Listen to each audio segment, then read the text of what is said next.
कभी भी कोई एथलेटिक्स मीट देखी है? जरा 400 मीटर रेस को याद कीजिए। जो रनर्स होते हैं वो कभी भी एक सीधी लाइन में खड़े नहीं होते हैं ना। सब आगे पीछे बिखरे हुए से लगते हैं। देखने में बड़ा अजीब लगता है, पर इस अजीब से दिखने वाले सेटअप के पीछे एक बहुत ही सटीक और जरूरी गणित का राज छिपा है। तो सवाल यही उठता है, अगर सबको 400 मीटर ही दौड़ना है तो फिर ये स्टार्टिंग लाइन एक जैसी सीधी क्यों नहीं होती? चलिए आज की इस पड़ताल में इसी सवाल का जवाब ढूंढते हैं। ये जो स्टैगर्ड स्टार्ट है ना, ये कोई मनमाना नियम नहीं है। ये असल में फेयरनेस की एक बहुत बड़ी प्रॉब्लम का सॉल्यूशन है, जो एक घुमावदार ट्रैक की वजह से पैदा होती है। और प्रॉब्लम की जड़ बस यही है। सोचिए, अगर सभी एक ही लाइन से शुरू करें तो जो रनर सबसे बाहरी लेन में हैं, उसे असल में सबसे अंदर वाली लेन वाले रनर्स से कहीं ज्यादा दौड़ना पड़ेगा। और ये तो अनफेयर हो जाएगा ना। तो ऐसा होता क्यों है?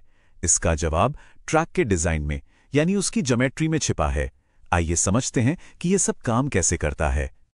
हर चीज की शुरुआत होती है इस नंबर से। एक स्टैंडर्ड ट्रैक की जो सबसे अंदर वाली लेन होती है, यानी लेन 1, उसके मोड़ का रेडियस होता है 36.50 मीटर। ये हमारा बेस लाइन है। और अब आता है दूसरा जरूरी आंकड़ा। हर लेन की चौड़ाई स्टैंडर्ड होती है 1.22 मीटर्स। इसका मतलब है कि जैसे जैसे हम बाहर की तरफ जाते हैं, हर लेन का रेडियस 1.22 मीटर्स बढ़ता जाता है। तो इसका सीधा सा मतलब क्या हुआ? लेन 1 का रनर सबसे छोटे घेरे में दौड़ता है, जबकि बाहरी लेन का रनर एक बहुत बड़े घेरे में। और ज्योमेट्री का सिंपल सा नियम है, जितना बड़ा घेरा उतनी ही लंबी दूरी। तो अब जब हमें प्रॉब्लम पता है तो इसका सॉल्यूशन क्या है? यहीं पर आता है स्टैगर, जो इस दूरी के अंतर को खत्म करने का एक बहुत ही शानदार और असरदार तरीका है। तो स्टैगर है क्या? सीधी भाषा में ये बस वो एक्स्ट्रा दूरी है जो बाहरी लेन के रनर्स को शुरुआत में आगे दी जाती है। ये एक तरह का हेड स्टार्ट है, जो सिर्फ ये पक्का करता है कि रेस के अंत तक हर कोई ठीक 400 मीटर ही दौड़े, न 1 इंच कम न 1 इंच ज्यादा। पर सबसे मजेदार बात तो ये है कि ये दूरियां अंदाजे से तय नहीं होती। इनके पीछे एक बहुत ही सटीक मैथमेटिकल फॉर्मूला काम करता है। ये रहा वो फॉर्मूला। यहां S का मतलब है स्टैगर की दूरी, पाए यानी पाए तो एक कांस्टेंट है, W है लेन की चौड़ाई और N है लेन का नंबर। चलो एक एग्जाम्पल देखते हैं। लेन 2 के लिए इसे कैलकुलेट करते हैं। जब हम सारी वैल्यूज को इस फॉर्मूला में डालते हैं तो S निकल कर आता है 7.67 मीटर्स।